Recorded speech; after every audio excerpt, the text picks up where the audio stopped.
Secondly, I just want to transition to last week and just start out by saying first and foremost, our focus all the way through this was on the health and well-being and the privacy of our players.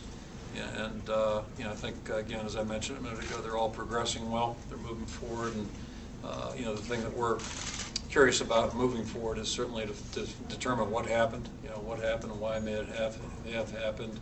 Then also, more importantly, just ensure the well-being of all of our players as we move forward. A couple of points I think that are important to cover. I've been a coach at this school now for over 12 years, my second stay, and during that time, I've also been a parent for 7.5 of those years. So first thing I would say, our workouts, whether it be out of season or in season, are designed to be rigorous, and they're also designed to be safe, and I feel that was the case in this as well. I can also share with you that both my wife and I know firsthand what the experience is to have a kid be sick, be hospitalized, and face medical challenges. And there's really nothing that's very good about that, certainly. That being said, and when Mary and I went through this, and certainly I feel the same about last week, the trainers at this university, the doctors, the hospital staff are all first class and just tremendously capable, and I think very compassionate and very possess a lot of expertise. And to the point, people last week certainly were Russ Haynes and Kyle Smoot, Dr. Kyle Smoot. They both did a fantastic job. But again, it was a team of people that worked together to make sure our players were getting the best of care. Just a little bit of a timeline. Certainly everything kind of kicked in last Monday. At that point, it really looked like we were dealing with the hydration issues combined with the urine. And then as we moved forward on Tuesday, certainly things began to appear a little bit more serious than what maybe we first have thought. And I was talking with Russ frequently during the course of the day, and I think that's really when it became apparent to me what we were dealing with. Certainly this is something I'd never had experience with. And also I was assured by Russ that the players are receiving just tremendous care from our medical staff.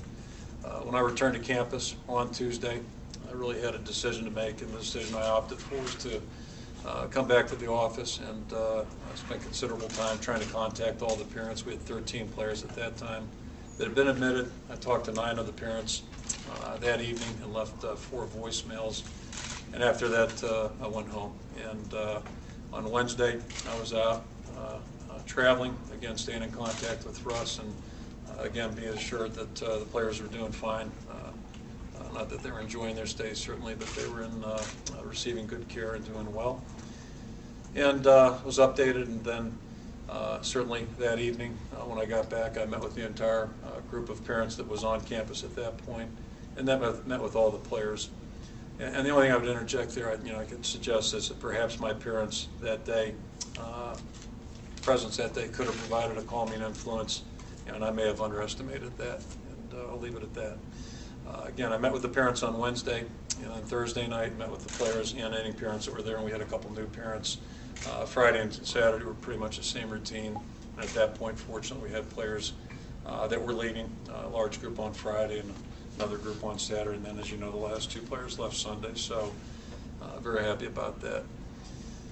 Just a couple other points. There's been a lot of speculation that's been out there, and I think things ranging from suggestion that the players were at fault. That came to my attention Friday afternoon. Apparently something was in the paper. I had not read all the articles at that stage, but one of the parents brought that to my attention.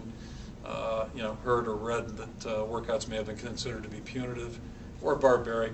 And then the other thing that came to my attention during the course of the week and had me thinking a little bit was the break that took place prior to the workout that greeted our players when they came back.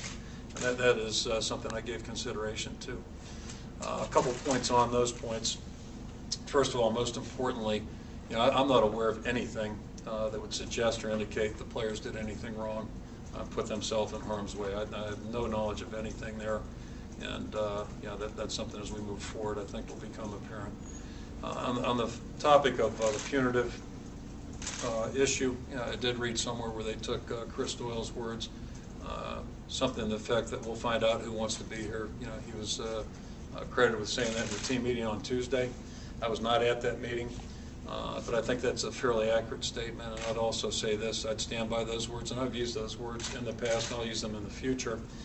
And quite frankly, every day I come to work, that's something I give consideration to.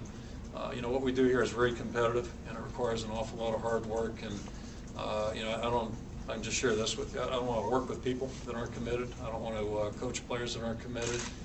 And you know, because that's really what it takes to compete successfully in this endeavor. So, you know, I don't have any problem with those words. And I will say this: our workouts are challenging by design, and they're also safe by design and supervision. A little background information, which I do think might be helpful. This is really the fourth time that we've gone through an exercise like this with our players. And I'll give you the timeline. In December of 2000, we ran something that was very similar to this. In December of 2007, we did. Obviously, this past month, 2011, or this month I should say, well, the past month, January 2011. And then the other one also is June of 2004, and I think that's probably the one I would focus on the most because I think it's important in a couple of ways. First of all, the idea of the concept that it was punitive.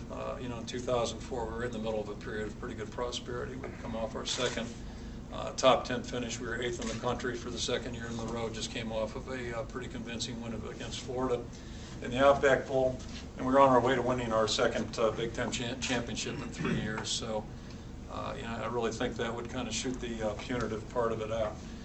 The other thing that, you know, I'd given consideration to is the break aspect. And in June of 2004, we were coming off a 4-week break. So, you know, I'm not a scientist, but again, that would, you know, kind of dispel that theory a little bit.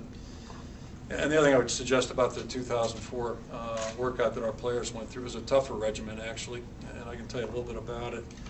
The hardest challenge in there was the players squatted their body weight to max out, so as many reps as they possibly could using their body weight. Two of the players I'd say, Tony Jackson, one of our tight ends, weighed 265 pounds at that point. He maxed out at 71 reps, and Sean Considine weighed in at 205 in June, repped out at 80. So, you know, those guys went through an exercise. Chick Egiazzi, who's on our staff, was in that group. Jared Oberland, tremendous walk-on, didn't play a lot, but I'll tell you, I've gotten one of the nicest parent letters of my career from his parents after he completed his career here. He's in that group too, and I could go on.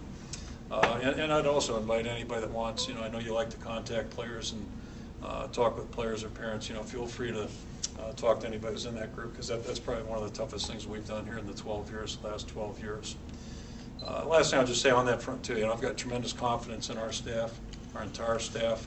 I think we've got tremendous teachers. I think they're compassionate people, great mentors, and you know, I think they're just outstanding coaches. And I would echo that with Chris Doyle.